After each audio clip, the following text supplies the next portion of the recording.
안녕하세요. 하즈소프트의 이봉석입니다. 83편을 찍은 뒤에 시간이 조금 흘렀습니다.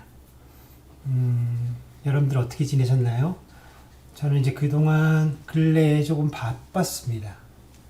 시간 내기가 좀 많이 어려웠고, 항상 생각은 하고 있었는데, 그러다 보니까 이렇게 금요일 날 퇴근을 안 하고 저녁에 꼭 영상을 찍어야 되겠다라는 생각을 하고, 오늘 제가 영상을 찍고 퇴근하려고 남았습니다. 우리는 83편까지 하면서 파워와 관련된 KMDF 드라이버는 어떠한 특징들을 가지고 있고 어떻게 드라이버를 만드는 것이 좀 더 세련된 드라이버 개발을 할 수 있는가 이런 것들을 배우고 있는데, 사실은 이번 시간에는 실습을 좀 하려고 했었거든요.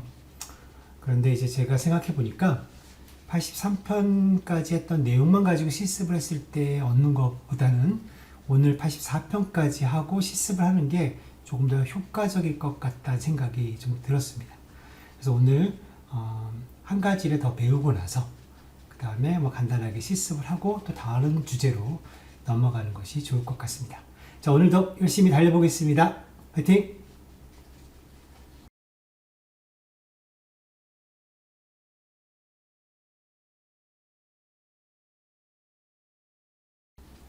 자, 오늘 윈도우 드라이브 연대기 84편이 되겠습니다. KMDF 드라이브 프레임워크 전원 관리와 S0 아이들이라는 것을 배워보도록 할 텐데요. S0 아이들이라는 말에 대한 정의를 여러분들이 알아야 되는데, S0 아이들을 우리말로는 S0 유휴 상태 이렇게 해석들을 할 수 있습니다. 유휴 상태. 사실 말 자체가 좀 어렵죠?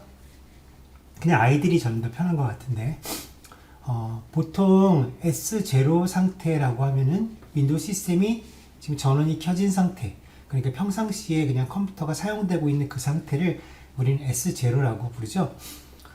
반면에 S1, S2, S3라고 얘기하는 것들은 우리가 슬립이라고 해서 노트북 사용자들 같은 경우에는 노트북 뚜껑을 닫는다든지 또 절전 모드 버튼을 누른다든지 해서 들어가는 그런 특별한 저전력 상태를 말합니다.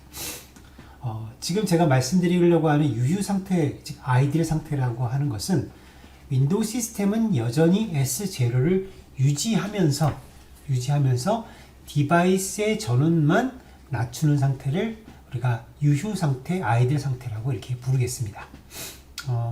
USB에서는 이런 부분들을 비슷하게 우리 셀렉티브 서스펜드라는 용어를 쓰기도 하는데, 어쨌든 이 윈도우 시스템 전체에서 앞으로 S0 유휴 상태, S0 아이들 상태 이렇게 부르는 것은 윈도우 시스템은 슬립 상태로 들어가지 않은 그냥 그대로 사용 중인 상태에서 특정 디바이스만 저전력으로 빠지는 상태를 말한다. 꼭 그걸 기억하시기 바랍니다. 자, 오늘은 이제 이 유휴 상태에 대해서 좀 배울 텐데, 그러면서 특별히 파워 매니지드 WDFQ가 가진 기능을 같이 배워보도록 하겠습니다. 자, 우리가 WDFQ는 파워 매니지드가 있고 논 파워 매니지드가 있다고 배웠었죠. 그 중에서도 파워 매니지드 큐를 사용하게 됐을 때 이런 S0 아이들과 같은 재미있는 기능들을 여러분들이 사용할 수 있게 되는 겁니다. 물론 재밌다고 표현하는 게 좀 무리일 수도 있는데, 왜냐하면 파워 쪽은 자고로 개발자들이 대체적으로 어려워하는 부분이거든요. 저도 좀 까다롭게 생각하는 부분이기 때문에, 그래서 재밌다는 표현보다는 좀 한번 넘고 싶은 산이다 이렇게 생각하면 좋을 것 같습니다. 어쨌든 S0 아이들에 대해서 한번 오늘 배워보도록 하겠습니다. 먼저 제가 이제 여러분들이 헷갈릴 수 있기 때문에 몇 가지 정의를 좀 한번 내릴 텐데, 시스템 파워 상태와 디바이스 파워 상태를 한번 우리가 다시 한번 정리를 하고 넘어가는 게 좋을 것 같아요. 일단 시스템이 S0 상태에 있는 경우와 S0가 아닌 상태, 즉 S1부터 S5까지 상태, 이렇게 두 가지가 서로 다른 개념으로 접근을 하셔야 되는데, S0 상태를 유지하고 있다 그러면 일단 PC는, 윈도우는 평상시에 사용 중이다 이렇게 생각하시면 돼요. 사용 중이다. 자, 그럴 때 디바이스의 전원 상태가, 디바이스의 종류는 아주 많잖아요. 그 중에서 특정 디바이스의 전원 공급 상태가 D1, D2, D3가 있다라고 했을 때, D1, D2, D3가 있다라고 했을 때를 얘기해 보도록 하겠습니다. D0에 가 있을 때는 얘기할 필요도 없죠. 그냥 풀파워니까. 근데 D1, D2, D3가 있을 때를 우리는 이렇게 구분할 수 있을 것 같습니다. 자, 시스템이 S0를 유지하고 있을 때 디바이스가 D1이나 D2, D3로 가게 되면 우리는 이런 상태를 아이들 상태라고 얘기합니다. S0 아이들이라고 얘기해요. S0 상태를 유지하면서 디바이스만 전원 상태가 1, 2, 3 중에 어느 한 상태로 들어가는 것을 말하고, 그 중에서 D3로 들어가는 상태를 몇 가지로 나눠주는데, D3는 D3 hot과 그리고 D3 final 상태로 구분할 수 있습니다. D3 hot과 D3 final 이렇게 여러분들이 기억을 하시면 되는데, D3 hot이라고 하면 뭔가 뜨겁다는 얘기잖아요. 뜨겁다. 왜 뜨겁냐면 윈도우는 켜져 있으니까, 이렇게 생각하세요. 윈도우는 켜져 있으니까. 그런데 어떤 특정 디바이스만, 그 디바이스만 D3로 빠졌으니까 뜨겁죠? 그래서 D3 hot 상태라고 얘기하시면 되겠고, D3 final이라고 하는 건 특별히 디바이스가 윈도우 시스템에서 제거가 됐을 때, 그러니까 더 이상 사용할 필요가 없을 때, 이럴 때는 D3 final이다 이렇게 구분하시면 되겠습니다. 둘 다 D3 상태를 의미하는 것은 맞고요. 자, 그런데 S0가 아니라 시스템이 S1부터 S5까지 상태를 유지할 때가 있습니다. 자, 보시는 것처럼, 자, 여기 보시면은 S1에서 S5, 우리는 이것을 뭐라고 부르냐면 큰 그림에서 슬립이다 라고 불러요. 슬립 상태 많이 들어보셨죠? 그러니까 윈도우 시스템이 슬립 상태에 들어가 있을 때, 그때도 디바이스의 상태는 D1부터 D3 상태, 그 어떤 상태에든 들어갈 수 있습니다. 자, 이때 우리가 D3 상태로 들어가면 그 D3를 뭐라고 부르냐면 D3 cold 상태라고 부릅니다. 자, 기억하셔야 되죠? D3 hot과 그 반대의 D3 cold를 구분하고 있는 것 같은데, D3 hot 상태는 뜨겁다. PC는 켜져 있지만 내 디바이스만 저전력으로 들어갔다. 자, D3 cold는 뭘까요? 그렇습니다. PC도 꺼졌다. PC가 저전력으로 들어갔다. 그래서 시스템 자체가 슬립에 들어갔다. 그런데 그에 따라 나도 D3로 빠졌다. 우리가 이걸 D3 콜드 상태다 이렇게 여러분들이 기억을 하시면 큰 어려움은 없을 것 같습니다. 자, 슬립 상태로 들어갔을 때의 디바이스의 상태는 D1, D2, D3 역시 마찬가지로 어떠한 상태가 될지는 모릅니다. 이것은 여러분들 개발자들이 정해서 운영할 수가 있는데, 자, 보통 D3 상태가 아닌 경우, 자, D3가 아니라고 할 때는 어떻게 여러분들이 해석하시면 되냐면, D3는 저전력이에요. 굉장히 저전력. 사실상 파워가 꺼졌다고 생각하실 정도로 저전력입니다. 근데 이 D3가 아닌 D1, D2로 가겠다고 하는 것은 디바이스가 약간의 전력은 소비하겠다 이런 뜻이거든요. 약간의 전력을 소비하는 상태, 우리가 D1이나 D2 상태로 가겠다고 하면 그것은 결국 디바이스가 어떤 신호를 자발적으로 줄 수 있도록 하기 위해서죠. 디바이스의 전력이 완전히 꺼지면 그 디바이스는 어떤 일도 할 수가 없잖아요. 하지만 D1이나 D2 상태는 디바이스가 완전히 꺼지는 상태가 아니기 때문에 그보다는 약간의 전력을 공급함으로써 디바이스가 뭔가 신호를 줄 수 있도록 하는 기회를 주는 겁니다. 그래서 그런 우리의 신호를 대표적으로 리모트 웨이크업, 여기 지금 설명 나와 있죠? 원격 깨우기 기능이라고 부릅니다. 리모트 웨이크업. 그러니까 여러분들 만약에 PC가 슬립 상태에 들어가 있을 때 마우스를 막 움직이면 깨어나죠. PC가 슬립 상태에 들어가 있을 때 키보드 누르면 깨어나죠. PC가 슬립 상태에 들어 있을 때 혹시라도 네트워크로부터 패킷이 들어오면 깨어나게 할 수도 있습니다. 그리고 전원 버튼을 누르면 깨어나죠. 자, 이런 것들이 다 리모트 웨이크업 기능이라고 할 수 있고, 리모트 웨이크업 기능은 그래서 디바이스의 전원 공급 상태는 D3가 아니라 D1이나 D2로 설정되어 있을 때만 가능하다. 우리가 그렇게 얘기할 수가 있을 것 같습니다. 자, 일단 큰 그림에서 제가 시스템의 파워 스테이트와 그에 따른 디바이스 파워 스테이트에 대한 구분 방법을 잠깐 말씀을 드렸습니다. 자, 이번에는 S0 아이들에 대해서 배워보도록 할게요. S0 아이들은 앞에서 우리가 배웠던 바로 시스템이 S0 상태를 유지하면서 디바이스의 상태가 이렇게 빠지는 걸 우리는 S0 아이들이라고 배웠습니다. 그렇죠? S0 아이들 상태. S0 아이들, PC는 슬립에 들어가지 않았구나 라는 거죠. 자, 이럴 때 우리가 그 드라이버 개발자들이 재미난 일을 할 수가 있는데, 그 중에 하나가 바로 WDF Device Assign S0 아이들 보이시죠? S0 아이들 세팅스라는 함수가 있어요. 자, 이 함수는 어떤 함수냐면은 첫 번째 파라미터로 입력하는 이 디바이스, 즉 WDF Device Object Framework이 관여하는 여러 큐가 있을 거 아닙니까? WDF Q. 기억나시죠? WDF-Q는 파워 매니지드 큐가 있고 논 파워 매니지드 큐가 있죠. 그 중에서도 파워 매니지드 큐만 해당합니다. 파워 매니지드 큐에 외부로부터 리퀘스트가 들어와서 대기를 하고 있으면 모르겠지만 만약에 외부로부터 리퀘스트가 들어오지 않아서 텅텅 비어있는 시간이 일정한 시간 동안 지속이 되면 윈도우는 이것을 아이들 상태로 들어갈 수 있는 기회라고 삼게 됩니다. 그것을 우리는 WDF device assign S0 idle settings라는 이 함수를 통해서 준비를 할 수가 있는 거예요. 그러다 보니까 여기에 두 번째 파라미터로 들어가는 이 settings라는 구조체를 여러분들이 잘 써야 되는데 이 구조체를 어떻게 쓰느냐에 따라서 일정한 시간을 값을 설정을 해서 그 시간 이후에 만약 그 시간 동안 어떤 리퀘스트도 들어오지 않는다 그러면 우리 디바이스가 아이들 상태로 빠질 수 있는 것을 도와주게 되는 거죠. 그래서 이런 기능들이 바로 S0 idle settings라는 이 함수에 들어있다 이렇게 생각하시고요. 이때 중요하게 여러분들이 기억하실 거는 결국은 디바이스 드라이버가 큐를 만들 때 두 가지 종류의 큐를 만들게 되지 않겠습니까? 파워 매니지드 큐가 있고 논 파워 매니지드 큐가 있죠.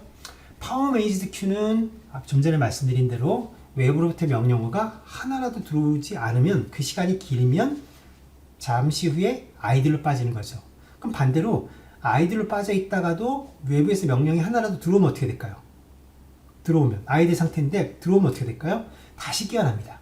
그러니까 파워 매니지드 큐는 특성이 외부로부터 명령어가 들어오지 않고 일정 시간 동안 지속되면 디바이스를 아이들 상태로 빠지게 하지만 그 상태라도 다시 외부로부터 명령어가 하나라도 들어오면 다시 또 원래대로 그 D0 상태로 복구하는, 회복하는 그런 기능을 제공한다고 볼 수가 있는데 논 파워 매니지드 큐는 그렇지가 않습니다. 논 파워 매니지드 큐는 전원 관리와 관련이 없는 큐이기 때문에 여러분들이 아이들 상태에 빠져 있다 하더라도 외부에서 명령어를 여러분들에게 전달하면 이 논 파워 매니지드 큐로 들어온 명령들은 그냥 그대로 드라이버에게 전달이 돼요. 드라이버는 디바이스가 저전력 상태로 갔다고 해서 드라이버가 쉬는 거 아닙니다. 여러분들 꼭 오해하시면 안 돼요. 드라이버가 쉬는 게 아니에요. 디바이스가 저전력 상태지. 그러니까 디바이스가 저전력 상태라 하더라도 어플리케이션과 드라이버가 뭔가 주고받을 수 있는 여지를 가지고 있다 그러면 그때 그 명령을 받을 큐는 논 파워 매니지드 큐로 만들어서 쓰시면 되는 거죠. 그래서 여기에 제가 예를 들어서 논 파워 매니지드 큐를 사용한 경우엔 IOCTL 명령들을 이것을 통해서 받고 또 반면에 리드나 라이트 같은 명령어들은 실제로 하드웨어와 통신해야 된다고 생각을 하고 파워 매니지드 큐에서 받겠다 이렇게 된 거죠. 왜냐하면 하드웨어와 통신을 한다는 얘기는 결국 이 명령을 해석을 하고 처리를 하기 위해서는 하드웨어 장치가 전원이 풀로 공급이 돼야 되잖아요. 그러니까 전원 공급이 된 다음에 비로소 우리가 리드 라이트 명령을 처리해야 되겠죠. 그러다 보니까 파워 매니지드 큐로 설정을 해두시면 여러분들은 이제 어려움 없이 리드나 라이트가 들어왔다. 그러면 지금 디바이스가 깨어나 있는 상태고 리드 라이트가 안 들어오고 있다. 일정 시간 동안 그러면 디바이스가 아이들 상태로 들어가게 된다. 이렇게 생각하시면 되는 거죠. 물론 아이들 상태에 있다가도 외부에서 다시 리드나 라이트가 들어오면 디바이스가 먼저 깨어나는 작업을 알아서 진행하게 된다는 거. 굉장히 효과적인 우리가 전원 관리를 하는 데 있어서 굉장히 효과적인 방법을 제공하고 있는 게 바로 이 파워 매니지드 큐라고 할 수가 있습니다. 아셨죠? 자, 그런데 이제 구조체를 잠깐 살펴보는데 물론 이걸 전부 다 우리가 알 필요는 없지만 당장은 그 중에서 의미 있는 거 몇 가지만 좀 살펴보려고 합니다. 자, 이 파워 매니지드 큐를 사용할 때 S0 아이들 세팅에 필요한 이 구조체 필드의 내용을 보면은 어떻게 되어 있습니까? 첫 번째, 자, 아이들 캐퍼빌리티라는 게 있죠. 아이들 특성이라고 지금 설명하고 있는데 이 말은 디바이스가 만약에 아이들 상태로 들어가 있을 때 스스로 깨어날 수 있느냐 아니면 시스템이 깨워줘야 되느냐 이런 것들을 설정할 수 있대요. 그러니까 스스로 깨어난다는 것은 결국 리모트 웨이크업을 말하는 거죠. 리모트 웨이크업 기능이 없는 장비들도 많습니다. PC가 깨워줘야지만 깨어나는 것들도 있거든요. 그러니까 우리가 아이들 상태에 들어가 있다가도 스스로 깨어날 수 있는 장비냐 아니면 스스로 깨어날 수 없는 장비냐 이런 것도 설정을 해주시게 되고 그 다음에 아이들 상태가 됐을 때 그러면 우리 디바이스는 D1이냐 D2냐 D3냐 어디로 가야 되느냐 이것을 여러분들이 지정해 주는 게 DX 스테이트가 되겠죠. 그러니까 우리가 만약에 아이들 상태로 들어갔어요. 그럼 이제 그 다음 그럼 우리가 자연스럽게 D1으로 가야 된다. 또 D2로 가야 된다. 이런 식으로 여기에 값을 기록할 수가 있겠고요. 그 다음에 아이들 타임아웃을 말씀드렸던 밀리초 단위의 유효시간, 아이들 시간을 말합니다. 이 시간 동안에 어떠한 명령어도 파워 매니지드 큐로 들어오는 게 없다면 우리 시스템은 저전력 상태로 들어간다. 이런 얘기가 되겠고, 그 외에는 이제 뭐 옵셔널하게 사용되는 것들 중에 하나지만 이런 밀리세컨드 시간 같은 설정들을 외부에서 누군가가 직접 다이렉트하게 설정할 수 있게 할 것이냐. 나중에 한참 나중에 여러분들이 좀 고민하실 내용 중에 하나인데, 우리가 다이렉트 파워 플레임이라는 게 있어요. 뭐 이것도 이제 어떤 거냐면 최근에 많이 이슈가 되고 있는데, 그 외부에서 이제 인증 테스트를 돌린다든지 여러분들 디바이스를 두고 뭔가 WHQ에 인증을 돌리려고 했을 때 그 외부에 있는 누군가가 여러분들의 전원 설정을 변경해 가면서 테스트를 한단 말이죠. 그런 것들을 가능하게 하시고 싶다면 여기에서 true로 하셔야 되는 겁니다. 자, 그 다음에 또 뭐 S0 아이들 상태가 됐을 때 우리 디바이스의 전원 상태를 낮추지 않을 거다라고 할 수도 있어요. 지금 잠깐 낮추지 않을 거다. 그러면 여기에 우리가 설정을 해봤자 우리 낮출 생각이 지금은 없다. 그런 뜻일 때는 이 enabled를 false로 주시면 낮춰지지 않겠죠. 뭐 이런 것도 있고요. 그 다음에 반면에 D0, D3 상태에 가 있다가 다시 깨어나야 될 때, 즉 윈도우 시스템이 아이들을 벗어나려고 할 때 그때 디바이스를 그대로 둘 거냐, 즉 D3 상태를 그대로 둘 거냐, 아니면 디바이스를 원래대로 D0로 바꿀 것이냐, 뭐 이런 설정 값도 할 수 있다고 합니다. 자, 이제 나중에 우리가 실습을 하면서 몇 가지 한번 써볼 테니까요. 그때 좀 더 자세히 보도록 하고요. 우리가 디바이스 파워 상태와 더블 데프 프레임에 대한 구분을 좀 하셔야 되는데, 이건 무슨 뜻이냐면은 우리가 KMDF 드라이버, 즉 WDF 프레임워크 드라이버를 만들고 있기 때문에 당장 여러분들에게 스테이터스로서 다가오게 되는 것들은 가운데 있는 상수들이 사실상 여러분들이 개발할 때에 자주 보게 될 실제 상수값이 되겠습니다. 여기 보시면은 이제 WDF 파워 디바이스 D0부터 D3까지 구분이 되어 있고요. 그 다음에 특별히 하이버네이션 상태로 들어갈 때는 우리가 WDF 파워 디바이스 prepare for hibernation이라는 이놈 값이 있죠. 그리고 D3 파이널이 또 추가로 있습니다. D3 파이널은 뭐였죠? 시스템에서 장비가 제거될 때라는 뜻이었죠. 자, 이런 것들은 구분이 되어 있어요. 그런데 이제 이런 것들을 그 개발자들이 직접 사용을 하는 거지만 이걸 그냥 쓰지 말고 뭔가 이렇게 좀 다른 의미를 부여하시는 게 조금 더 여러분들이 앞으로 개발할 때 좀 편리함을 줄 수도 있지 않을까 싶어요. 그게 무슨 말이냐면 개발자들은 다음과 같은 상수를 추가 정의해서 여러분들의 코드에서 사용하는 것이 좋다는 거죠. 자, 이게 바로 뭐냐면 첫 번째 자, 파워 디바이스 D0라고 하는 것은 어떻게 우리가 정의했으냐면 my device D0 이렇게 보자고요. 그럼 비슷한 거죠? my device D0. 그런데 이 상태는 항상 S0 상태에서만 내려온다 이렇게 생각을 하시면 됩니다. S0 상태. S0가 아닌 상태에서 D0가 내려올 수는 없죠. 그러니까 S0 상태에서만 내려오니까 항상 D0는 S0 상태다 이렇게 생각하시면 되고, 그런데 이제 D1, D2도 보면 D1, D2는 마찬가지로 my device D1 상태, my device D2 상태 이렇게 보자는 겁니다. 그런데 이때는 슬립 상태가 될 수도 있기 때문에 S 시스템 상태는 무관하다라고 적었죠. 그러니까 D1이나 D2가 오게 되면은 지금 윈도우 시스템이 S0일 수도 있고 S1일 수도 있고 심지어는 S5일 수도 있다 이런 얘기가 되는 거거든요. 그러니까 이런 여러 가지 상태에 대한 것이 무관하다 이렇게 여러분들이 기억하고 계시자는 거고, 파워 디바이스 D3 상태 이게 좀 이제 복잡한데 D3 상태를 두 가지로 먼저 해석을 합니다. 첫 번째는 my device D3 hot, my device D3 cold 이렇게 이따 구분하시는 게 중요한데요. D3 아까 D3 cold는 아까 앞에서 배웠죠. D3 hot은 뜨거워. PC는 켜져 있지만 나만 들어간 거야. 그래서 항상 D3 hot이라는 상태는 S0 상태일 때만 올 수가 있다라는 것을 기억하면 되고, D3 cold다 그럴 때는 시스템 자체가 슬립에 들어간 거니까 그래서 S1, 2, 3, 5 중에 하나다라고 하시면 되겠습니다. 자, 왜 4는 얘기를 안 했을까요? S1, 2, 3, 5 왜냐면 S4는 하이버네이션에 사용이 되거든요. 하이버네이션 최대 절전 모드. 그래서 S4 상태일 때만 내려오던 요 My Device Prepare for Hibernation 요거를 이제 받았을 때를 여러분들은 My Device D3 Hibernation 이렇게 하시는 게 좋겠다.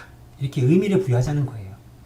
그리고 마지막으로 장치가 이제 시스템에서 제거가 됐다. 그러면 우리가 그거를 My Device D3 Final 상태 이렇게 보고 S0 상태에서만 올 수가 있다. 자, 그렇다면 이제 이렇게 구분을 하려면 지금 사실 WDF 프레임워크에서는 가운데 보시는 것처럼 이와 같은 내용들만 여러분들이 받을 수 있게 되는데 이 내용만 가지고 결국은 이 오른쪽에 있는 내용들로 해석을 해야 될 필요가 있는 거죠. 그래서 여러분들이 이 오른쪽 해석을 하기 위해서는 가장 중요한 게 뭐겠습니까? 왼쪽에 있는 값들은 여러분들이 알 수 있다고 치자 이거죠. 그런데 오른쪽에 있는 이 상태를 우리가 결정하는 가장 중요한 포인트는 바로 시스템 스테이트라는 걸 알 수가 있죠. 그러니까 그 디바이스 스테이트는 크게 어려움이 없어요. 그 상태를 그대로 유지를 하니까. 그런데 이때 당시에 S 뭐냐에 따라서 내가 지금 어떤 상태다라고 정의하는 방법이 달라지잖아요. 그렇죠? 대표적으로 D3를 보더라도 여러 가지가 있었잖아요. 그죠? D3가 돼도. 그래서 그런 것들을 여러분들이 할 수 있도록 하기 위해서는 다음과 같은 함수가 하나 추가적으로 필요할 수 있습니다. 이 함수 우리는 뭐라고 하냐면 WDF device get system power action이라는 부가적인 함수인데요. 여러분들 이 함수를 사용하시는 겁니다. 그래서 이 함수를 썼을 때 리턴 값이 이런 값들이 올 수가 있어요. 이런 값들이. 보통은 이제 이 함수를 아무 때나 쓰는 게 아니라 여러분들이 그 파워에 관련된 어떤 이벤트를 받았을 때, 즉 여러분들이 D3로 가라 또는 D0로 가라 이렇게 여러분들에게 어떤 파워 이벤트가 왔을 때 그때 한번 이 함수를 써보시는 거예요. 그래서 그때 이 리턴 값을 보고 판단해 보는 겁니다. 그래서 파워 액션 non 이렇게 오면 어떤 뜻이냐면 시스템이 S0로 돌아가는 상태이거나 또는 아무런 변화가 지금 없는 상태다. 즉 그 전에 시스템 파워 상태가 유지가 되는 상태다. 이런 얘기가 되는 거고요. 파워 디 액션 슬립이라는 게 리턴이 됐다면 지금 시스템이 슬립 상태로 전환되려고 한다. 이런 뜻이 되는 거고요. 하이버네이션은 말 그대로 최대 절전 모드로 전환되기 때문이다 라는 뜻이고, 셧다운은 시스템이 꺼지고 있다 이런 뜻이 되겠죠. 그러니까 이런 스테이터스 값들을 여러분들이 적당하게 구해오면 여러분들이 어떤 파워 이벤트를 받았을 때 현재 상황을 조금 더 세부적으로 세밀하게 인식할 수가 있게 되니까 여러분들이 코딩하는데 도움을 좀 줄 수 있을 겁니다. 자, 물론 우리가 그 드라이버 개발을 하면서 제조사에서 이렇게까지 세밀하게 할 필요가 없다라고 하시면 고민하실 필요는 없어요. 보통의 디바이스라고 하면 D0 상태 그리고 D3 상태 두 가지에만 관심을 많이 가지죠. 자, 보통 이렇게 디바이스 D0와 그 다음에 D3 상태 두 가지의 고민을 많이 가집니다. 나머지에서 별로 관심들이 없으세요. 어차피 장비가 제거될 때는 D3 파이널이라고 하니까. 그런데 장비가 제거될 때 고민하는 사람은 거의 없거든요. 장비가 제거되면 언젠가 다시 붙겠지 이렇게 생각을 하면 되니까. 그런데 이제 우리가 붙어있는 동안에 계속해서 디바이스가 준비를 했다 풀었다가 준비를 했다 풀었다가 이런 작업들을 서포트하기 위해서는 분명히 장비가 제거되지 않은 상태에서 저전력으로 빠졌다 올라왔다 하는 그게 되게 중요하잖아요. 그래서 파워 디바이스 D0 그러니까 파워 디바이스 D3 이 두 가지 상태가 가장 중요하다라고 보통은 얘기를 합니다. 그러다 보니까 D0일 때는 S0 상태일 때 오니까 뭐 큰 문제가 아닌데 D3 상태를 두 가지 중에 한 가지로 구분하는 게 필요할 수 있다라는 거예요. 여러분 제조사들 중에서는 나는 필요 없다 그러시면 필요 없을 수도 있어요. 근데 나는 필요하다. 왜? 시스템이 깨어 있다라고 하는 걸 나는 알아야 된다. 내가 D3로 가는 건 중요한데 이때 시스템이 깨어 있는 거냐? 시스템도 디바이스 시스템도 슬립에 들어가 있느냐? 이걸 내가 알아야 된다. 반드시. 그런 경우라면 구분할 필요가 있겠죠. 뭐 보통 어떤 경우일까요? 요즘 이슈가 되고 있는 모던 스탠바이 같이 윈도우 시스템이 슬립에 들어가는 게 아니라 깨어있는 상태를 유지하는데 디바이스만 D3 상태로 들어가는 거잖아요. 그럼 그 경우에는 깨어날 때 어떻게 돼요? 빨리 깨어나야죠. 빨리 깨어나도록 도와줘야 되죠. 그래서 그런 경우에 디바이스 입장에서는 좀 더 빨리 깨어날 수 있는 여지를 두겠다 그러면 뭐 방법론적으로 마이 디바이스 D3 핫을 지원을 하셔야 되겠고, 그게 아니라 뭐 디바이스가 뭐 완전히 꺼져도 될 것 같아. 왜? 윈도우 시스템도 슬립에 들어갔거든. 이래서 나는 그걸 구분하고 싶어. 그럼 D3 콜드라고 여러분들이 인식할 필요도 있겠죠. 그런 좀 더 세밀한 부분들은 그때 그 개발하는 환경에 따라서 필요한 내용들이고, 어쨌든 간에 가장 필수적으로 여러분들이 기억할 거는 D0 상태, D3 상태 두 가지는 무조건 여러분들이 기억하시고 싫어도 그 부분에 대해서는 꼭 처리를 하셔야 됩니다. 그래서 그 처리를 하실 때에 앞에서도 말씀드렸던 대로 우리가 파워 메이즈드 큐, 바로 앞에서 설명드린 파워 메이즈드 큐의 특성을 여러분들이 잘 기억을 하시고 그에 따라서 아이들 세팅 같은 것들을 적절하게 사용하시면 정말 세련된 세련된 저전력 모드를 지원하는, 즉 좀 더 효율적인 드라이버를 만들 수가 있겠죠. 그래서 파워 베이스드 큐와 논 파워 베이스드 큐를 구분해서 내가 받아들일 명령어들을 각각 구분해서 받아들이도록 하시면 노트북과 같이 우리가 배터리 전원을 되게 소중하게 생각해야 되는 그런 상황이 되었을 때 여러분들의 드라이버가 훨씬 더 잘 짜졌다, 훨씬 더 좋은 노트북의 성능을 발휘할 수 있게 해주는 그런 드라이버가 될 수 있지 않을까, 이런 생각을 하게 되었습니다. 오늘 좀 짧게 20분 좀 넘게 말씀을 드렸습니다. 그럼 이제 다음 시간에는 오늘까지 배웠던 내용 되게 많은 것 같죠? 그런데 그렇게 많은 내용은 아니었습니다. 제가 설명을 천천히 장황하게 한 부분도 좀 있고, 결국은 우리가 파워 베이스드 큐를 만들고 그걸 통해서 리퀘스트를 받아오는 그 연습을 하면서 저전력 상태에 들어갔다가 깨어났다 한 것들을 실제로 확인해 보는 정도의 예제가 될 것 같아요. 자, 우리 다음 시간에 실습을 또 한번 해보도록 하겠습니다. 자, 늦은 시간까지 감사합니다. 하실소프트 이봉석이었습니다.